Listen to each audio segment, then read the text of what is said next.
오늘은 여러분이 잘 아는 이 본문 우리가 같이 한번 상고해 보려고 그래요. 여러분 이 본문을 보기 전에 앞에 한 번만 먼저 보시면 25절에 15장 25절에 때가 제3시가 되어 십자가에 못 박으리라. 우리 예수께서 3시에 십자가에 못 박히셨어요. 그러니까 요즘 우리 시간 개념으로 바꾸면 9시, 그죠? 말하자면 해가 떠서 3시가 지났으니까, 그죠? 6시부터 시작해서 해가 떠서 3시간이 흐른 3시에 예수님이 십자가에 달려 돌아가시는데, 그 십자가에 달려 돌아가시기 전에 23절에 보면 모략을 탄 포도주를 주었는데 주님이 받지 아니하셨어요. 여러분, 모략을 탄 포도주는 감각을 둔하게 만드는 일종의 마취제 같은 그런 것인데, 십자가에 달아 사람을 죽일 때 대부분 이 모략을 탄 포도주를 줬어요. 그런데 주님은 거절하셨어요. 그러니까 우리가 꾸준히 살펴보겠지만 주님은 십자가에 달려 돌아가시는 이 일이 하나님의 뜻을 순종하는 것이라고 생각했기 때문에 주님은 그 십자가를 모략을 탄 포도주를 먹어서 감각을 둔화시킴으로 고난을 감소시키려고 하지 않고, 주님이 하나님의 뜻으로 당하는 이 고난을 온전히 전 인격을 담아서 온전히 감당하고 싶어 하시면서 모략탄 포도주를 거절하셨어요. 우리가 나중에 한 번 더 보겠지만 이 십자가 위에서 당하는 고난은 여러분과 저를 위한 고난이잖아요. 그래서 당신이 그 감각을 더 이렇게 약화시키는, 둔하게 만드는 모략탄 포도주를 안 드시고 여러분과 저를 위한 고난을 다 온전한 정신으로 받아내시면서 십자가에 달리시게 돼요. 여러분, 십자가에 달렸는데 사람들로부터 조롱과 모욕, 거기다가 박대와 멸시, 군인들로부터 끝없는 박대와 멸시를 당하면서 그 십자가에 달려서 3시간 이렇게 흘려보내게 돼요. 그죠? 그리고 오늘 본문에 제6시에 하고 우리가 오늘 집중적으로 생각해 보려고 하는 본문이 열리게 돼요. 여러분, 주님이 십자가에 달렸는데 모략탄 포도주를 먹지 않고 온 정신으로 그 고난을 다 받아내는데, 그 중에 하나는 육체의 극심한 고통뿐 아니라 사람들로부터는 모독과 조롱과 멸시와 박대, 그거 그냥 다 몸으로 겪고 있는 것이 지금 십자가에서 주님이 하고 있는 일 중에 하나죠. 여러분 한번 본문 보십시오. 33절에 제6시가 되매 온 땅에 어둠이 임하여 제9시까지 계속하더니, 여러분이 아시는 것처럼 6시부터 9시는 하루 중에서 제일 밝은 때예요. 그죠? 태양이 제일 뜨거운 열기들을 쏟아낼 때가 바로 요 때인데, 요 12시부터 3시까지 온 땅에 어둠이 임했다, 이렇게 말했어요. 여러분, 학자들은, 특별히 현대 학자들은 이 어둠을 어둠의 덮개 이렇게 해석하고 싶어 해요. 뭔가를 덮어서 가리고 싶어서 어둠의 덮개가 12시부터 3시까지 온 땅에 임했다, 이렇게 해석하는데 저는 참 재미있고 참신한 해석이라고 생각돼요. 멸시와 조롱, 박대와 끝없는 모욕과 모멸을 당하고 있는 아들 하나님을 자연과 만물들이 견딜 수 없어 하면서 빛을 잃었다. 누가복음은 빛을 잃었다, 해가 빛을 잃었다, 이렇게 표현했는데, 자연들이 주님이 당하는 그 조롱과 멸시와 박대와 그 끝없는 모욕들을 자연과 만물이 견디지 못해서 빛을 잃으면서 그 어둠으로 어둠의 덮개로 아들의 조롱과 멸시로부터 아들을 보호하고 덮어 가렸다. 이렇게 요즘 학자들은 해석하기를 좋아하는 것 같아요. 재밌고 충분히 괜찮은 해석이다 이렇게 생각하지만 충분하지는 않은 것 같아요. 그죠? 여러분, 이 시대에 해가 빛을 잃었다, 어둠이 온 땅에 3시간 동안 가득했다 이렇게 말할 때 성경을 잘 아는 유대인들은 어떤 느낌을 받았을 것 같아요? 이 어둠은 구약의 관점에서 보면 하나님의 진노와 심판의 강력한 상징이에요.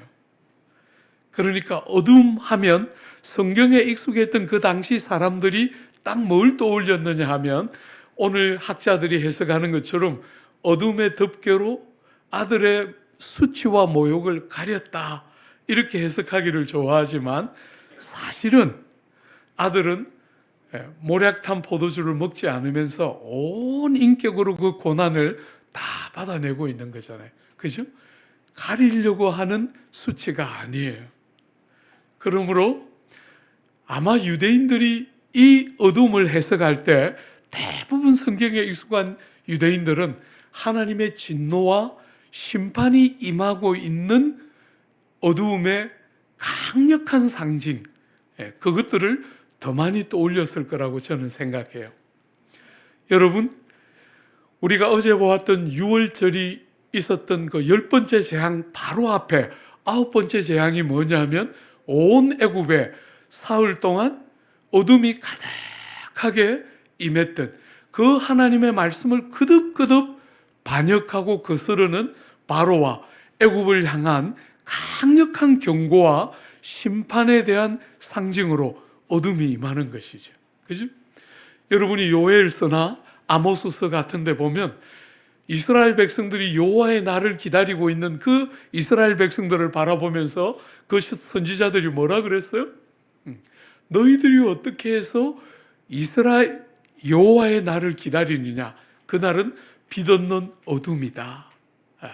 그러니까 선지자들의 글에도 어둠은 하나님의 진노와 심판의 상징으로 임했기 때문에 해가 빛을 잃고 어두워졌을 때 많은 성경에 익숙한 사람들은 하나님의 진노와 심판을 떠올렸음에 틀림없을 거예요. 사랑하는 여러분, 오늘 이 본문이 여러분과 저에게 주고 있는 또 하나의 어려움이 있어요. 틀림없이 이 어둠은 하나님의 진노와 심판의 상징으로서의 어둠일 텐데 오늘 본문에 보면 이 어둠이 누구에게 임하고 있는 거예요? 한번 보십시오. 34절입니다. 제9시에 어둠의 이제 끝자락 즈음에, 그죠? 예수께서 크게 소리 지르시되 엘리 엘리 라마 사박다니 하시니 이를 번역하면 나의 하나님 나의 하나님 어찌하여 나를 버리셨나이까 하는 뜻이라. 여러분, 이 심판에 대한 강력한 메시지, 심판과 진노를 상징하는 이 강력한 어두움이 누구에게 임하고 있습니까? 구주께 임하고 있다는 거예요. 하나님이 나를 버리고 계시다 이렇게 느꼈다는 거예요. 여러분, 이 본문은 여러분이 아시는 것처럼 시편 22편 1절을 인용한 거예요. 예수께서 십자가 위에 달려서 그 고난을 경험하고 지나가는 순간에 주님의 마음에 시편 22편의 시인의 탄식이 당신의 고백임을 그대로 느끼면서 그 본문을 인용하고 있는데 우리가 내일 잠시 보겠지만 이렇게 한 본문, 특별히 1절을 인용하는 것은 시편 전체를 인용하는 것과 같은 것이에요.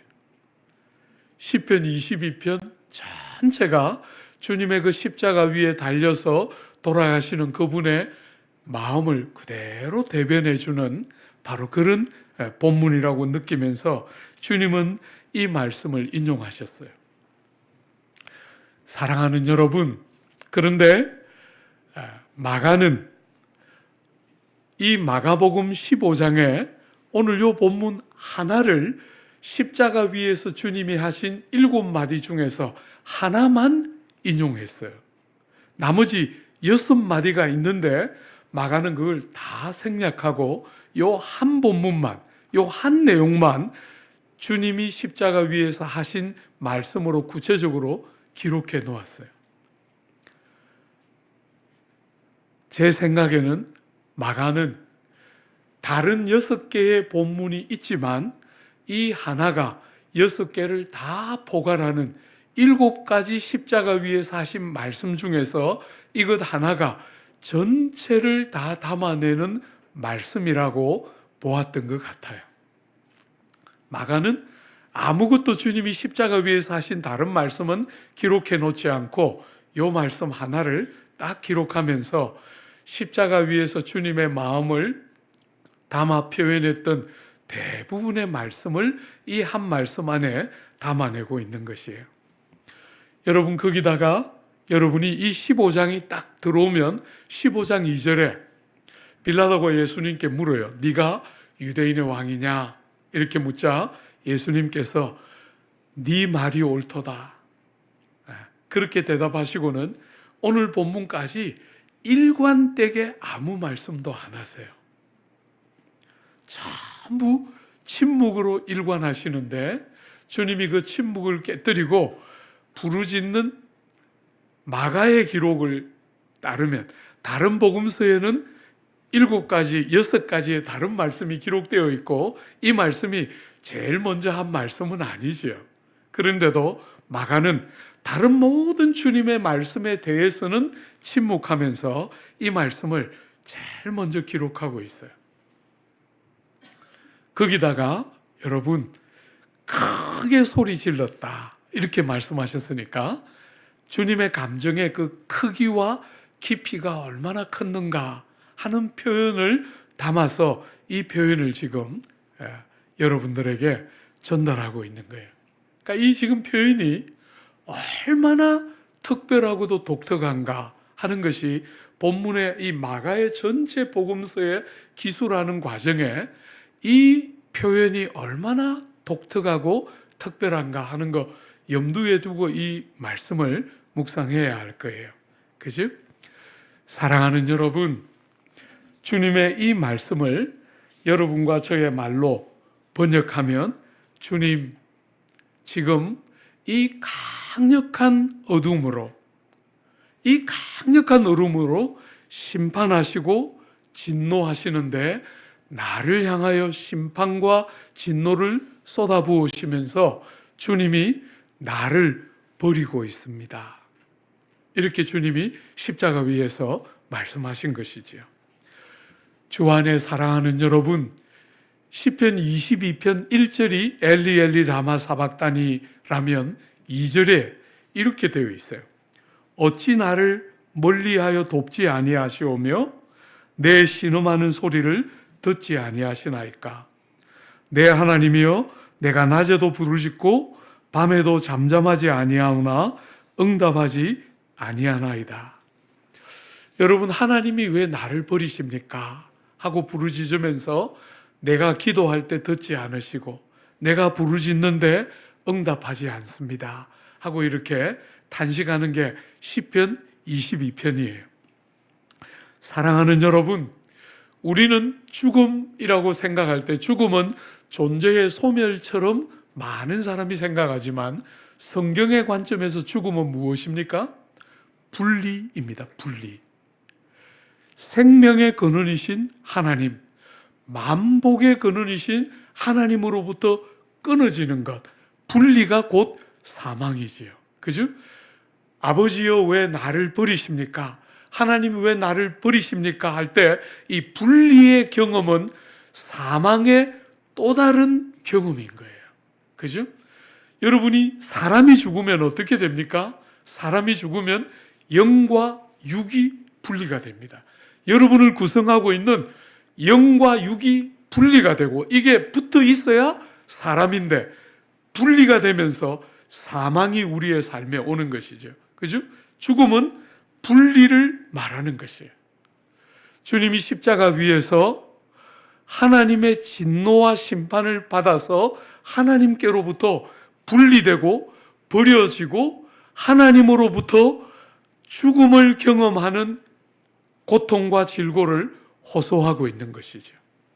사랑하는 여러분, 십자가는 극심한 육체적인 고통에 말할 수 없는 조롱과 수치가 더해져서 가장 비참한 처형 방법이에요.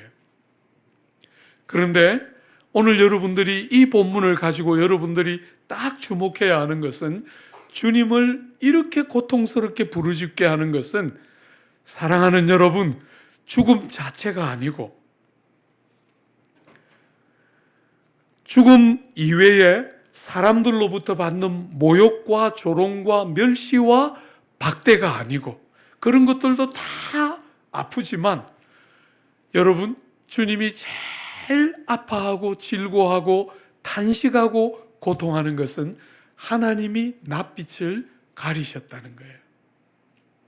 그 어둠으로 하나님이 부르짖고 찾고 구하는 주님의 낯을 가리시고 보지 않으시고 주님과 하나님 사이에 분리가 일어나고 있다는 것이에요. 아버지가 아버지의 그 친밀한 사랑과 아들을 향한 특별한 사귐을 끊어서 버리고 있는 것이 주님이 십자가 위에서 그렇게 고통하면서 부르짖었던 부르짖음의 핵심 중에 하나예요. 사랑하는 여러분, 저는 영국 가서 교회사를 공부했어요. 그 중에서도 특별히 장로교 종교개혁사를 공부했는데 1662년부터 1688년까지 명예혁명이 일어날 때까지 약 26년 정도, 26년의 세월 동안 장로교 선배들이 약 2만 명이 순교해서 죽게 돼요. 캐톨릭에 말하자면 캐톨릭의 그 신앙 고백에서부터 개신교의 신앙 고백을 지켜내기 위해서, 오늘 현대에서는 그게 그거라고 생각하는 그 상대적으로 그렇게 결정적인 차이가 있을까 싶어 보이는 그 신앙 고백을 딱 그대로 지키기 위해서 2만 명의 개신교 성도들이 순교하게 돼요. 약 30년 조금 못 되는 세월 동안. 그런데 여러분, 제가 어느 날 그분들에 대한 책을 읽었어요. Light from the North, 북쪽으로부터 비치는 빛이라는 제목의 책을 아주 우연히, 전혀 그 책을 찾으려고 했던 게 아닌데 그냥 우연히 뽑아서 읽었는데 깜짝 놀랐어요. 장로교 선배들의 순교사가 기록되어 있는 그 순교의 역사가 쭉 기록되어 있는데, 제가 참 놀랐던 것은 사자같이 호랑이처럼 죽었어요. 우리 장로교 선배들이 믿음을 위해서 생명을 드리는데 정말 사자같이 호랑이같이 죽었거든요. 그런데 그들의 주님은 이렇게 죽었어요. 성도들은 눈앞에 있는 사망을 두려워하지 않고 주를 위하여 목숨을 드릴 수 있는 것을 기뻐하며 죽었는데, 그들이 의지하고 신뢰했던 주님은 이렇게 죽었어요. 왜냐하면 죽음의 성격에 차이가 있기 때문에. 주님이 죽었던 죽음과 믿음의 성도들이 죽었던 죽음 안에 결정적인 차이가 하나 들어있는 것이에요. 그죠? 주님의 죽음과 성도의 죽음 앞에 뭐가 다릅니까? 성도들은 주를 위한 죽음을 하나님의 사랑 안에서 죽은 것이지만, 우리 주님은 아버지 하나님께 형벌받아 끊어지는 죽음을 죽은 것이지요. 사랑하는 여러분, 여러분에게 조금 더 편한 표현으로 바꾸면 지옥 형벌을 다 대신 경험하고 있는 것이지요. 여러분과 저에게 합당했던 아버지의 심판과 진노를 주님이 다 대신 경험하신 거예요. 여러분 죽음 자체가 두려웠다 이렇게만 생각해서는 안 돼요. 그런 요소도 있었겠지요. 몸을 갖고 계셨으니까. 그러나 많은 믿음의 사람들이 죽음을 생명을 초계같이 버리면서 기쁘게 그 마지막 걸음을 갔어요. 제가 평생 사역했던 젊은이들 사역만 수룩하게 하다가 남서울에 딱 가니까 무수한 형님과 누님들이 앉아 계시더라고요. 예. 대부분의 제가 사역했던 교회는 저보다 나이 많은 사람이 한 20명 될까 말까한 그런 교회, 아주 젊은이들만 버글버글한 교회를 사역하다가 그 교회를 떠나기 전까지 약 8년 동안 유치부가 80명 이하로 떨어져 본 적이 없어요. 영아부가, 죄송합니다. 중고등부는 나누지도 못했는데 없어가지고 어린아이들만 바글바글 태어나고 늘 제가 설교했어요. 셋은 기본적으로 낳아야 된다. 여기도 보니까 청년들이 많은데 30 전에 시집 가고 장가 가야 된다. 제가 노래입니다. 예. 목사님 우리 님이 30 넘었어요. 그러면 지금이라도 빨리 가거라. 제가 늘 하는 말. 그리고 가면 셋은 기본적으로 낳고 하나는 더 낳아도 된다. 제가 늘 강남에서 저를 보면서 저를 사랑하는 친구가 말하더라고요. 요즘 젊은이들의 형편을 저렇게 무지하게 모르는구나. 예. 제가 이야기했어요. 진짜 모르는 것도 있지만 나보다 더 이 말 할 수 있는 사람이 없더라. 예. 부모도 못하고 아무도 못하는데 철없는 목사가 부지런히 자식 많이 낳아야 된다.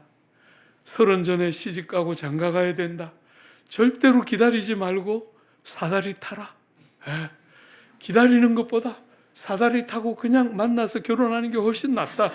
제가 막 수도 없이 하여튼 많은 사람들 자주 말해요. 사랑하는 여러분, 그렇게 젊은이들만 수두룩한 교회를 목회하다가 남서울에 가니까 누님, 형님들이 얼마나 많이 앉아 있는지 제가 그분들에게 철도 없이 젊은이들 많은 교회에서 하던 조크를 했어요. 100살 산다 그러는데 오래 살지 마요. 제가 그 설교 부지런히 했어요. 처음에 갔더니 여러분들처럼 다 웃으면서 잘 받아줬는데 한 서너 번 하니까 형님, 누님들이 싸한 표정으로 저걸 왜 데려와서 이 고생을 하나. 그냥 그 젊은이들이 있는데 둘 건데 괜히 데려와가지고 어떤 형님 한 분은 교회를 옮겼어요. 제가 그 설교하니까 상처를 받아가지고 목사가 성도들 보고 죽으라 그런다면서 옆에, 그것도 바로 옆에 걸어서 3분만 가면 교회가 있거든요. 거기 가서 목사 때문에 교회 옮겼다 그러면서 얼마나 말씀하시고 다니셔가지고 제가 거의 쫓겨날 뻔했어요. 근데 감사하게도 석 달 만에 다시 돌아오셔가지고 사태를 수습하고 아직까지 살아남았어요. 사랑하는 여러분, 많은 사람들이 100살까지 사는 게 행복인 것처럼 여기고 많은 사람들이 오래 사는 것이 축복이라고 생각하지만 변함없이 아직도 그렇게 생각이 안 들어요. 그래서 요즘은 형님들, 누님들 자꾸 상처를 받아서 같이 가요. 저까지 포함시켜서 이제 뭐 저도 언제 가도 아무 이상할 게 없잖아요. 여러분 보기에 제가 7학년은 넘어 보이지만 아쉽게 아직 7학년은 안 됐고 6학년은 넘었어요. 이제 뭐 언제 가도 아무 이상할 게 없고 7년 전인가 8년 전에 당뇨 판정 받았는데 2가지 기쁨이 확 밀려왔어요. 성도들이 다 병 하나씩은 갖고 사는데 저만 너무 건강해서 마음이 힘들었는데 저도 이제 병 하나 그죠? 그리고 당뇨 판정을 딱 받으니까 이렇게 당뇨로 아프다가 합병증이 생겨서 어느 순간에 주님 품에 가겠구나 하고 죽음이 가시거리 안으로 쑥 들어오더라고요. 그 2가지 기쁨이 있었어요. 제가 주일날 예배당에서 설교했거든요. 여러분 기뻐하세요. 저도 당뇨 걸렸고 이제 2가지 기쁨, 제가 이야기 설교 딱 마쳤더니 나이 70 넘은 권사님 한 분이 나가시면서 목사님, 당뇨는 병도 아니에요. 암 3기는 돼야지. 난 뭐 큰일 날 병 걸리는 줄 알았지. 이러면서 막 이 젊은 목사 코를 합작하게 하고 나갔어요. 어쨌거나 제가 우리 형님 누님들에게 늘 부탁해요. 여러분의 죽는 순간이 인생의 최고의 절정이 되도록 예수 당신의 생명을 버려 우리를 살려놓고 영생을 주신 것처럼 세상의 모든 생명은 갈수록 쇠하여져 가고 갈수록 못해져 가고 갈수록 어그러지는 것이 세상의 생명이지만 영생은 우리의 그 사람은 어쩔 수 없이 그렇게 다 연약해지고 어쩔 수 없는 한계들을 다 띠겠지만 주님 주신 생명의 부요와 영화로움과 존귀함은 비할 데 없이 죽음이라는 것이 우리 성도에게 두려움이 아니라 죽음이 우리 인생의 가장 절정처럼 평생의 소원인 주님을 더 이상 재앙과 한계와 제약을 넘어서면서 주님을 더 친밀하게 누리는 그 영광스러움의 절정이 되도록 그렇게 살아야 우리 자식들이, 우리 아들과 딸들이 그렇게 예수 믿고 싶도록 그렇게 살아야 한다. 우리 형님 누님들에게 자주 부탁해요. 사랑하는 여러분, 주님이 겟세마네 동산에서 핏방울이 땅방울이 되도록 기도한 것은 죽음에 대한 두려움이 아니에요. 여러분과 저만 해도 죽음이 그렇게 두려운 것이 아니잖아요. 그죠? 죽음이 우리의 삶의 한 관문처럼 우리가 한 과정처럼 통과하고 지나가면 지금과 비할 수 없이 주님을 가까이 사랑하고 누리게 되는 복됨이 우리를 기다리고 있는 줄 알기 때문에 사망이 두려운 것이 아니잖아요. 하물며 주님에게 육체적인 사망 자체가 그렇게 두렵고 아팠던 것이 아니고 그분이 지나가는 죽음의 성격에 우리의 죽음과 결정적인 차이가 있었던 것이죠. 그죠? 주 안에 사랑하는 여러분, 주님과 아버지 하나님 사이를 내고 있는 이 분리, 이 모든 주님이 아버지로부터 끊어져 버림받고 아버지의 부르짖고 찾을 때 기도를 듣지 않고 얼굴을 외면하시는 아버지가 왜 이 아들을 향해서 그렇게 하는 겁니까?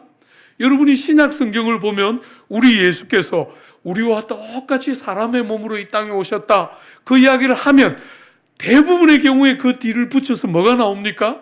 그러나 죄는 없으시니라.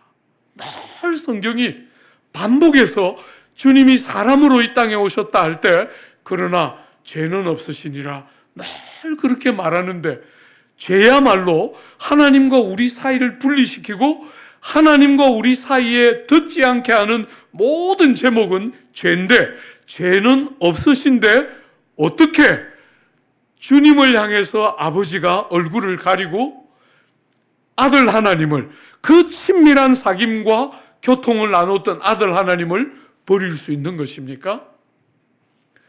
사랑하는 여러분, 여러분이 아는 것처럼 고린도후서 5장에 보면 하나님께서 우리를 위하여 아들 하나님을 죄 없으신 아들 하나님을 죄로 삼으셨다. 이렇게 말했죠. 그죠? God made Jesus to be sin for us. 하나님이 예수님을 우리를 위해서 우리 때문에 예수님을 죄 덩어리로 만드셨다. 이렇게 고린도후서 본문은 말하고 있어요. 사랑하는 여러분, 십자가에 달려서 이 암흑으로 상징되는 흑암으로 상징되는 하나님의 진노와 심판과 저주를 받으실 때 아들 하나님은 어떤 상태입니까? 여러분과 저의 모든 죄가 그분 위로 옮겨져서 하나님 앞에 죄로 서 있는 것이죠. 사랑하는 여러분, 그래서 주님이 우리에게 기도를 가르치실 때 언제든지 하늘에 계신 우리 아버지여 너희는 이렇게 기도하라 하늘에 계신 우리 아버지여 하고 기도하도록 가르치셨는데 정작 이 가장 중요한 순간에 주님은 나의 아버지 하고 부르지 못하고 나의 하나님 하고 불러요. 여러분과 저의 죄가 그분 위로 다 옮겨져서 청교도들은 말하기를 전가라고 말했어요. 전가. 여러분과 저의 모든 죄가 그분에게 다 옮겨지고 전가되어서 하나님 앞에 죄로 서서 여러분과 저의 죄에 합당한 모든 형벌과 진노와 심판을 아들 하나님이 다 대신 받고 있는 것이죠. 사랑하는 여러분, 기독교는 사람에게 죄를 용서하는 종교다. 우리 어제 그렇게 생각했잖아요.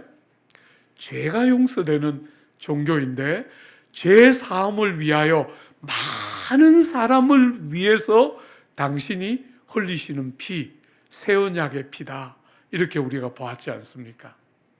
사랑하는 여러분, 그 죄 용서는 그저 교리를 받아들이면 되는 용서가 아니고 사건에 근거해서 여러분과 제가 사는 이 삶의 한 자리에 그분이 오셔서 여러분과 저를 대신하여 죄에 대한 모든 형벌과 진노를 다 대신 받으셨기 때문에 그 사건에 근거해서 그 사건 때문에 믿는 자마다 예수의 생명사계 안으로 피하는 자마다 주님의 십자가 그늘 밑으로 자기를 가리고 피하는 자마다 누구든지 그 죄가 용서받는 생명의 길이 열리는 것이지요. 사랑하는 여러분, 제가 오랫동안 성도들을 대하면서 경험하는 것은 그런 형태의 복음은 다 받아들여요. 복음으로서 여러분과 제가 아무 자격도 공로도 일한 것도 조건도 구비함이 없이 예수의 그 사건 때문에 이 땅에 오셔서 사시고 고난 보시고 돌아가신 예수의 공로 때문에 용서받는다. 다 인정해요. 그런데 많은 사람들이 그렇게 성도가 되고 나면 은혜를 보답하려고 해요. 안 됩니다. 여러분하고 저는 그렇게 할 수 있는 존재가 아니에요. 여러분하고 저는 그런 방식으로 하나님께 보답하며 살 수 있는 존재가 아닙니다. 여러분, 바울의 이야기 한번 봐요. 바울이 누군가와 자기를 비교하는 본문이 성경에 3군데 정도가 나오는데 제일 먼저 고린도전서 15장 그 위대한 부활장에 바울이 자기와 사도들을 비교하면서 사도들 중에 자기가 제일 못한 사도다 그렇게 말해요. 그런데 고린도전서는 상대적으로 조금 초기의 서신이잖아요. 상대적으로 후기의 서신인 에베소에 가면 에베소서 3장에 가면 모든 성도들 중에 지극히 작은 자보다 더 작은 나에게 바울이 여러분과 저보다 자기가 더 못하다는 거예요. 모든 성도들 중에 지극히 작은 자보다 더 작은 나에게. 여러분 생애 거의 말미에 썼던 디모데전서, 디모데후서가 제일 마지막에 쓴 서신인데 디모데전서를 쓸 때 미쁘다 이 말이요 우리 예수 죄인들을 위하여 이 땅에 오셨도다. 내가 죄인의 괴수로다. I am the worst. 죄에 가난한 내가 제일 악한 자고 내가 제일 모자라는 자다. 그렇게 복음을 평생을 전하고 매를 맞고 죽음의 고비를 수도 없이 넘겼던 바울이 세월이 그렇게 흐르고 30년이 넘게 선교의 제물로 자신의 인생을 다 드리고 무수한 고난과 핍박들을 그렇게 받아냈던 바울이 갈수록 자기를 나쁘게 말해요. 여러분 그런 게 뭔지 아십니까? 여러분이 믿는 기독교, 그런 기독교 맞습니까? 조국 교회는 예수 믿어서 점점 나아지고 있다고 자꾸 말하기를 좋아해요. 근데 바울은 예수 믿었는데 점점 더 못해요. 12사도와 비교하다가 성도들 중에 제일 못한 자하고 비교하다가 마지막에는 비교도 안 하고 최상급을 썼어요. 나 같은 사람은 없다. 나는 아무하고도 비교할 가치도 없다. 이렇게 자기를 보고 있는 거예요. 사랑하는 여러분, 이런 기독교를 아십니까? 복음 안에는 우리를 그렇게 만드는 요소가 있는 거예요. 그렇게 만드는, 우리를 그런 눈으로 보게 만드는 요소가 있는 거예요. 주님이 우리를 위하여 그 모진 고난을 다 대신 받으셨을 때 성도들의 마음속에 주님, 내가 바로 주님의 그 귀한 고난이 제일 필요로 하는 바로 그 사람입니다. 그렇게 만드는 요소가 생기는 거예요. 주님이 날 위하여 그 모진 고난을 받아서 내 죄가 용서되고 내가 하나님의 백성 되었다는 것이 깨달아지면 깨달아질수록 주님을 더 깊이 사랑하게 되는 거예요. 여러분, 죄인오라 하실 때 날 부르소서 하는 그 찬양은 영어 가사를 한번 언제 기회가 나면 한번 보세요. 그 영어 가사가 어떻게 되어 있냐면 주님이 오셨을 때 나를 그냥 지나치지 마시고 나를 꼭 불러주십시오. 이런 가사예요. 사랑하는 여러분, 주님이 제일 필요로 하는 사람 바로 접니다 하는 게 바울의 고백이었고 그 찬송가를 썼던 작사자의 고백이었던 거예요. 우리가 복음을 알고 주님의 은혜를 알고서 조금씩 더 나아져 가서 또 괜찮은 사람이 되어가는, 우리는 계속해서 그런 그림을 그리지만 남들은 혹 우리를 그렇게 생각할지 모르겠어요. 그런데 내가 보는 나는 그 크고 많은 은혜에 아무 적절함도 없고 어쩌면 나 같은 사람에게 이 귀한 은혜가 주어졌을까? 그게 세월이 갈수록 놀랍고 예수께서 그 모진 질고로 아버지 하나님께로부터 끊어져 버림받음으로 나에게 주어진 이 구원이야말로 나 같은 사람에게 제일 필요하고 세월이 갈수록, 여러분, 저는 목회자인데 제가 많이 좌절했던 것은 목사가 왜 이 모양인가 하는 것 때문에 참 많이 좌절했던 것 같아요. 그래서 자주 목회를 해도 됩니까? 참 많이 물었어요. 그런데 참 놀라운 것은 그렇게 나를 넘어뜨리게 하고 이렇게 거듭되는 실패와 어리석음들이 드러날 때 희한하게 역설적으로 주님의 대속의 은혜가 아니면 내가 어찌할꼬, 주님이 날 위하여 이 피 흘리시고 고난 보지 않으면 내가 어찌할꼬 하는 생각이 세월이 갈수록 리얼해지는 거예요. 그냥 교리를 믿었는데 때때로 눈물도 한 번씩 나기는 했지만 그래도 때때로 약간 뜬 것 같은 느낌이 있었는데 세월이 갈수록 허물이 너무 많고 한계가 많이 보이면 볼수록 예수 사건이 얼마나 나를 나대게 하는 전부인가 하는 것이 너무나 선명하게 세월이 가면 갈수록 더 많이 드러나게 돼요. 여러분, 저는 예수 믿는 게 뭔가 누군가가 저에게 물으면 저는 세 가지로 일반적으로 요약해요. 주님을 더 알아가고, 주님을 더 사랑하고, 주님을 더 닮아가는 것. 예수를 더 알아가고, 예수를 더 사랑하고, 예수를 더 닮아가는 것.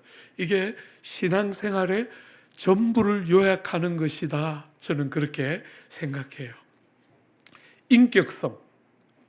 여러분이 어떤 교리를 믿고 여러분이 어떤 신조를 받아들이고 하는 이상으로 살아계신 그분을 더 알고 싶어하고 그 아름다우신 분을 더 사랑하고 사랑하기 때문에 너무나 자연스럽게 닮아가는, 여러분이 사랑하는 사람들은 깊이 서로 닮아가는 거잖아요. 그죠?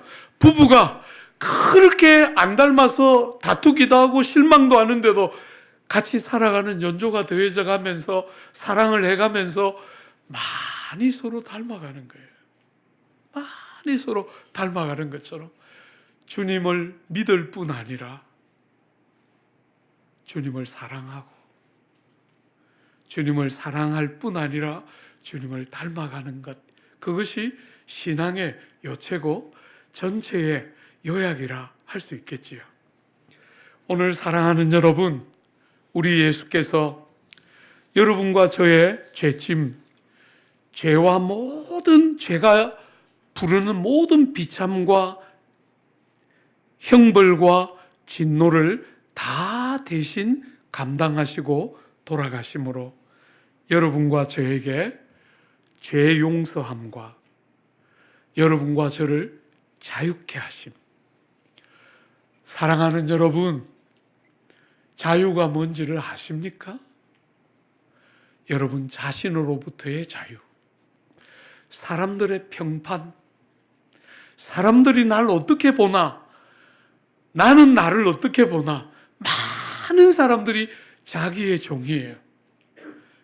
거기서부터 우리를 자유케 하고 하나님의 종으로, 이웃들을 섬기는 종으로 우리의 생을 바꾸어내는, 우리의 평생에, 예수 안 믿는 사람들의 평생을 한마디로 딱 요약하면 자기를 조금 더 업그레이드 시키는 것이죠. 평생 살면서 온갖 방식으로 자기를 더 업그레이드 시키는, 더 많은 공부, 더 많은 성공, 더 많은 돈, 더 많은 성취를 가지고 자기를 평가하고 자기를 더 높이는, 평생을 그렇게 살았을 텐데 온갖 시간, 온갖 에너지, 온갖 재능, 온갖 기회를 전부 그렇게 살았을 텐데 어느 순간부터 주님 안에 자유를 딱 얻고 더 이상 나를 위해서 그런 어리석은 일들을 하기를 멈추고 주님을 영화롭게 하고 이웃들을 나보다 더 귀하게 여기면서 주님이 허락하신 모든 시간과 재능을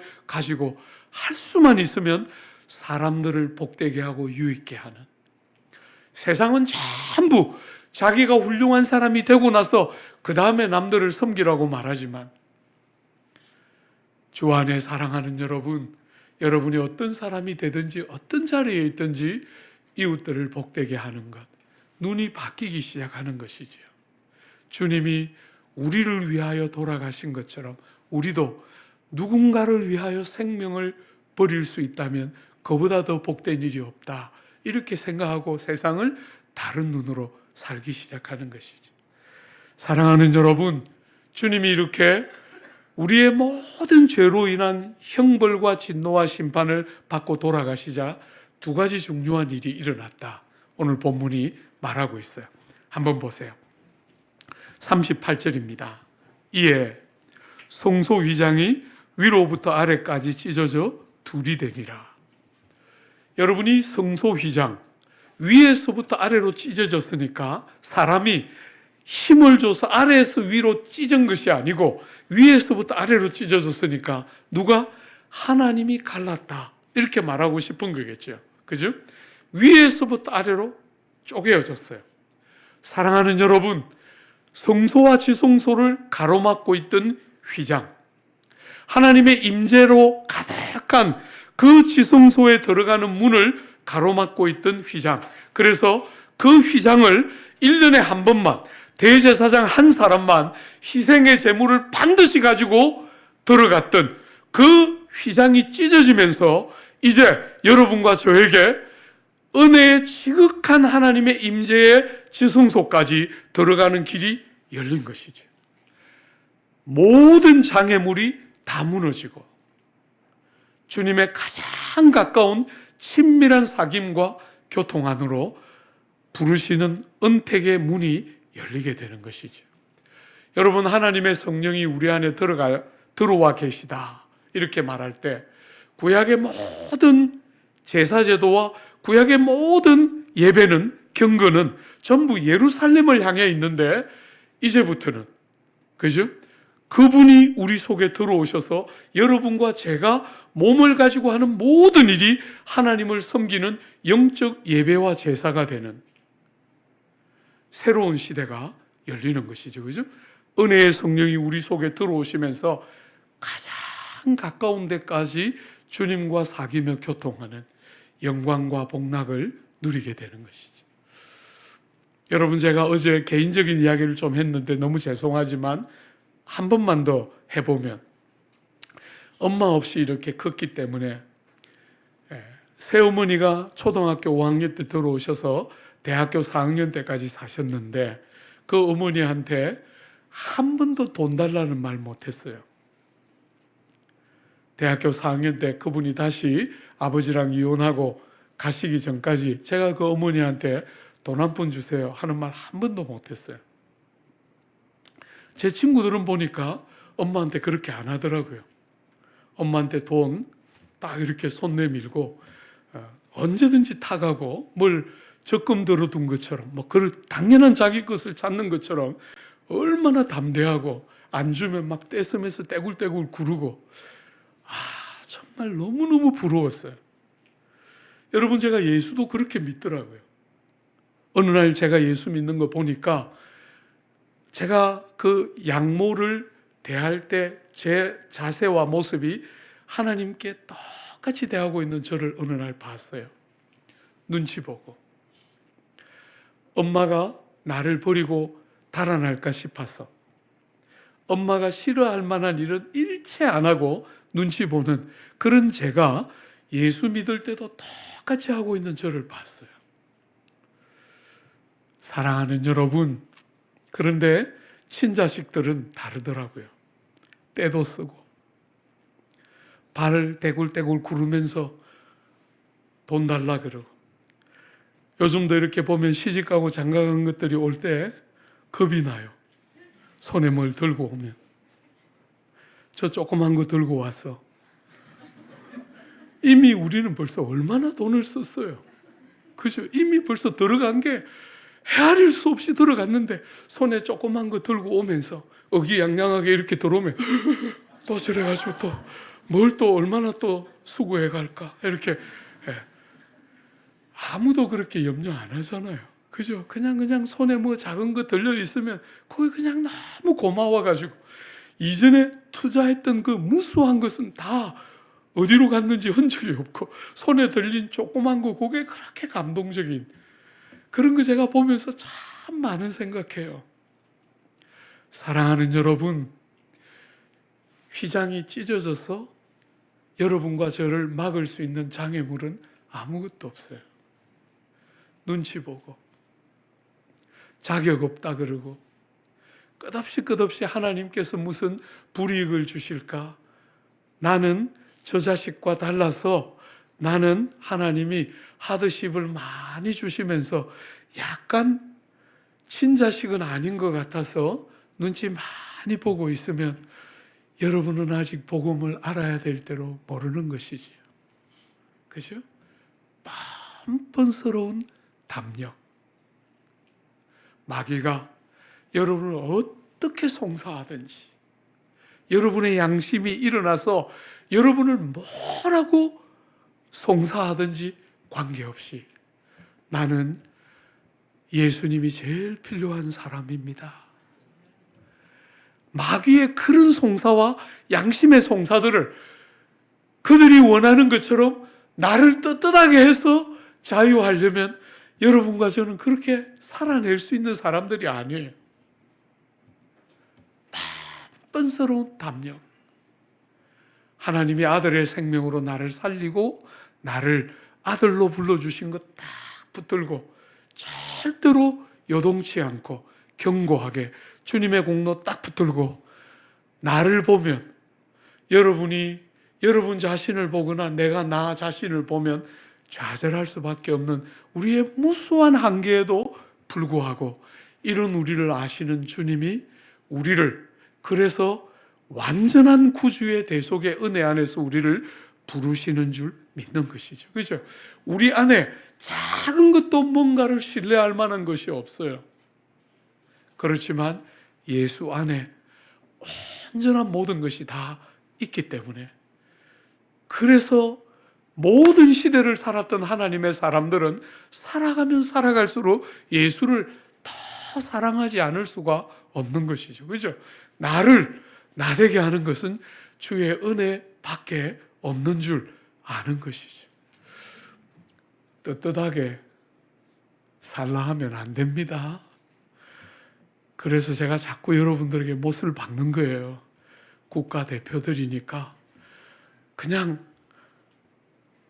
개과천선해서 달라졌어요. 그리고 얼마나 나쁜 짓 하는 거 제가 지난 40년 동안 목회하면서 많이 겪었어요. 여러분, 제가 이렇게 잘 웃으니까 한 번씩 우리 성도들이, 남서울교회 성도들이, 우리 목사님은 진짜 목회자로서 운이 좋은 것 같아. 그렇게 한 번씩 오해를 하면 제가 가르쳐줘요. 너희들을 데리고 있는데.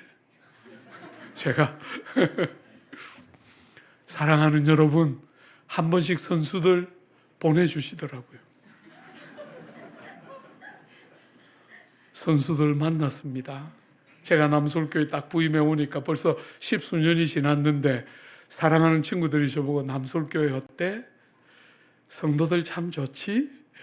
제가 질문했어요. 그런 교회가 있나? 성도들이 좋아서 특별한 교회, 저는 그런 거 믿지 않아요.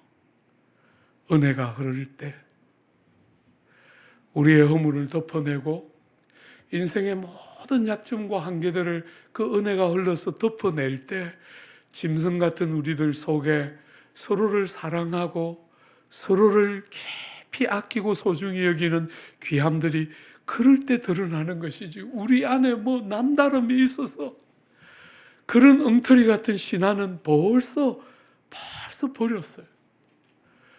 주 안에 사랑하는 여러분, 모든 시대를 살았던 믿음의 사람들은 자랑할 것이 예수밖에 없고 의지하고 붙들 것이 예수밖에 없다, 이렇게 믿었는데 우리는 왜 자꾸 우리가 남다를 수 있을 것처럼 그런 신앙생활을 할까요? 우리에 대한 거 좀 내팽개치고 주님과 사랑하는 지체들에 대해서 정말 보석같이 여기고, 여러분 옆에 있는 이 귀한 사람들 피부치보다 더 소중하게, 여러분 제가 대학부를 지날 때 정말 참 평생 잊을 수 없는, 제 평생에 정말 생명의 은인 같은 형들을 여러 분 그 공동체에서 만났어요. 그리고 작년에 7월에 코스타에 주광사가 펑크가 나서 급하게 저보고 그 펑크 떼우러 오라고 그래가지고 열일을 젖혀놓고 그냥 서둘러서 가서 그냥 간간히 욕 안 들을 만큼만 펑크 땜질하고, 마지막 날 여러분 그 아침에 10시에 정말 40년 전부터 그렇게 사랑하고 존경했던 선배님, 시카고에 계신 선배님 만나서 브런치 같이 먹는데, 형수님하고 그 형님하고 저하고 세 사람이 앉아서 브런치 먹는데 천하를 다 가진 것 같은,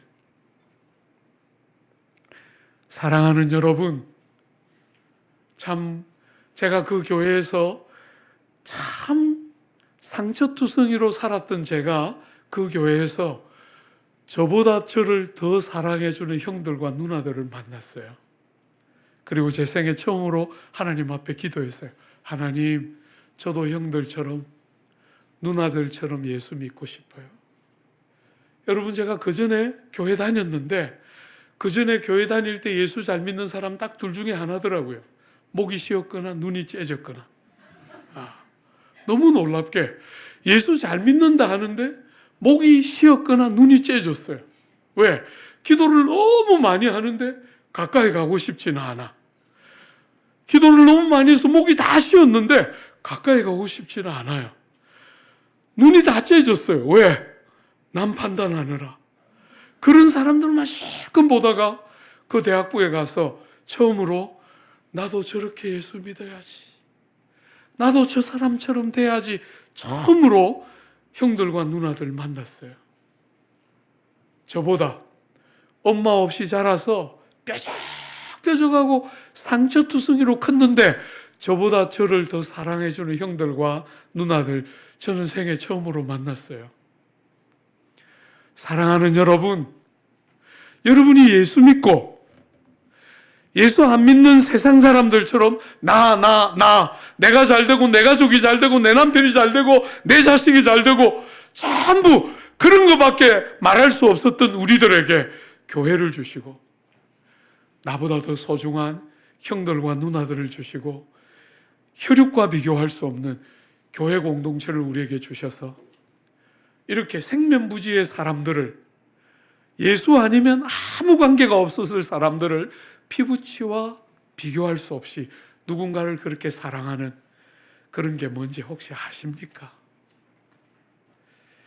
모든 장애물이 다 무너지고 주님 앞에 뻔뻔스러운 담력을 가지고 어제까지 여러분이 어떤 일을 했을지라도 오늘 또 주님의 은혜의 보좌 앞에 문을 열고 들어갈 수 있는 담력과 그런 부르심이 우리에게 주어진 줄 알고 어떤 삶의 자리에도 절대로 좌절하고 낙심하지 않고 주님의 은혜 딱 붙들고 여러분에 대한 기대를 내려놓고 수혜칠 가치가 없어요.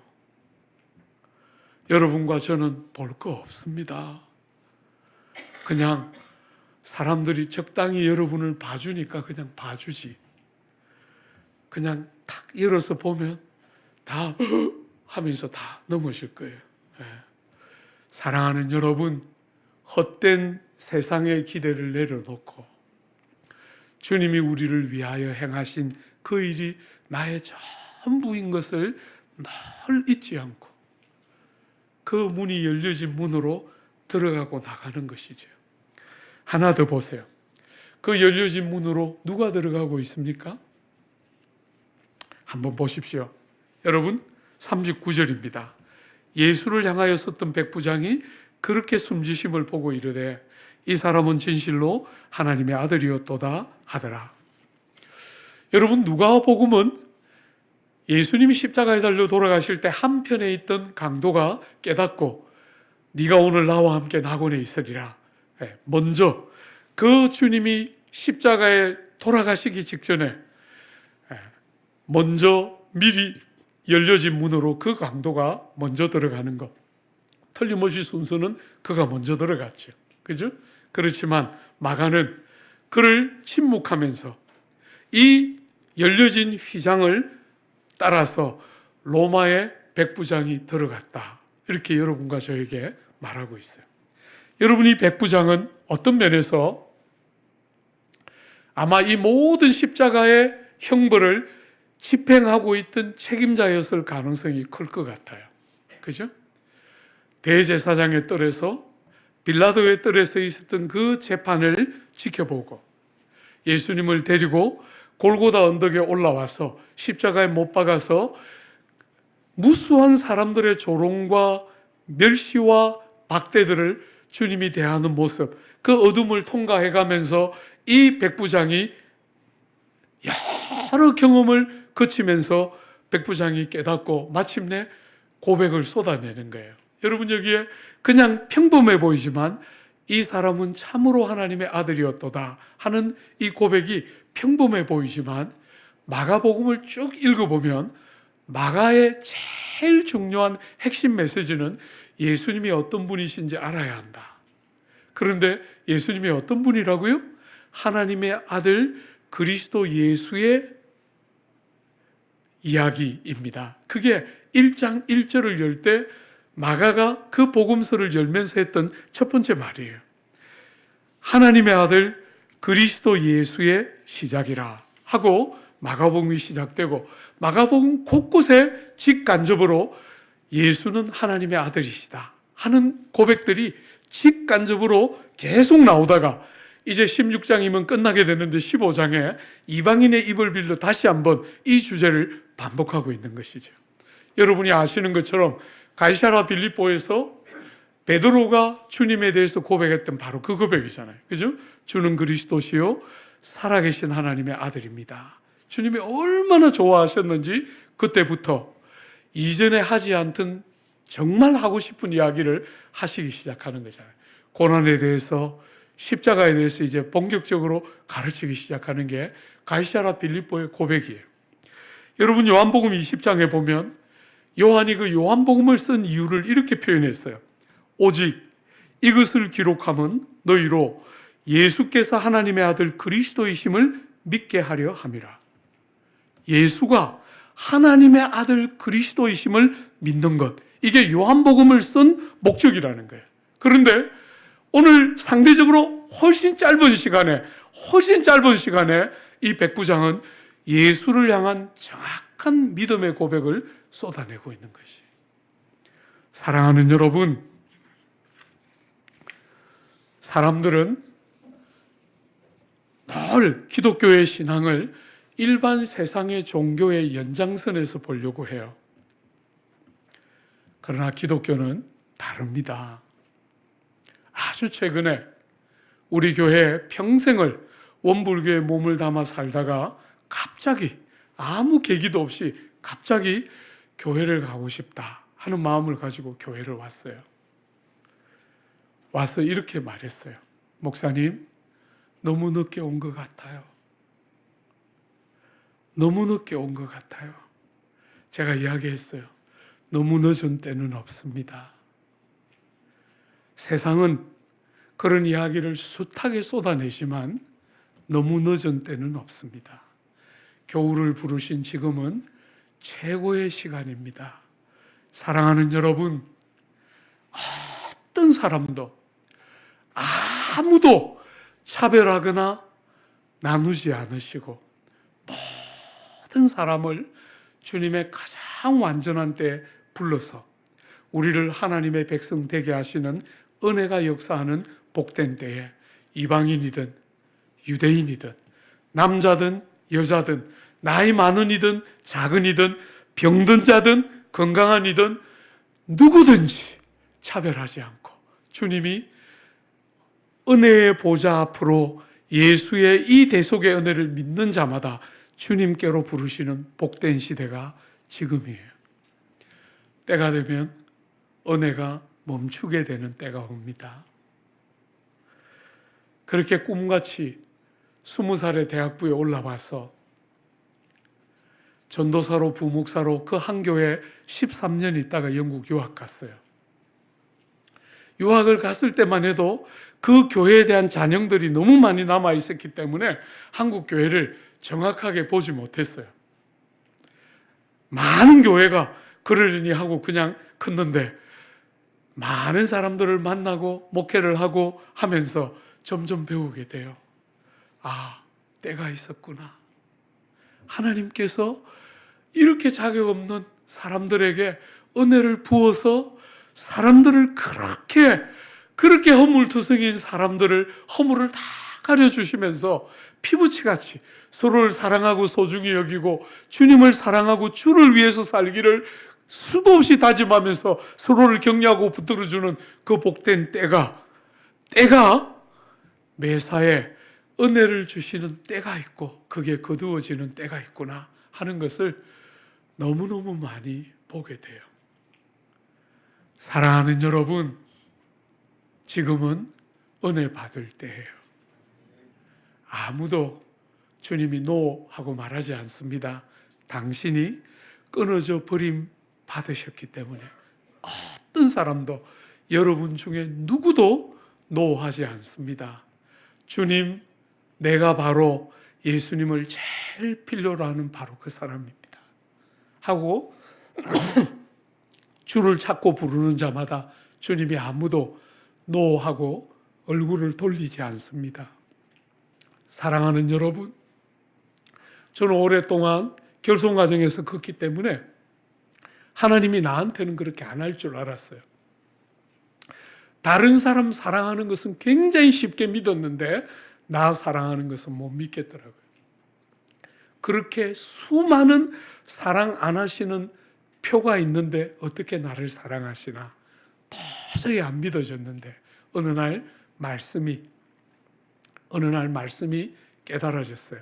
여러분이 아까 찬양 인도하시던 자매가 읽었던 그 요한일서 4장, 그 4장을 쭉 읽는데 마치 바다 물결처럼 주님의 사랑이 이렇게 밀려 들어왔을 때 잊을 수가 없어요. 나도 사랑하시는구나. 저는 하나님이 차별한다고 생각했는데 하나님이 아무 차별 없이 모든 사람을 은혜 안에서 불러서 이 찢어진 휘장 사이로 모든 사람이 드나들며 주의 은택의 영광과 복락을 알고 경험하는 것. 그게 지금 우리가 사는 이 시대의 복됨 중에 하나입니다.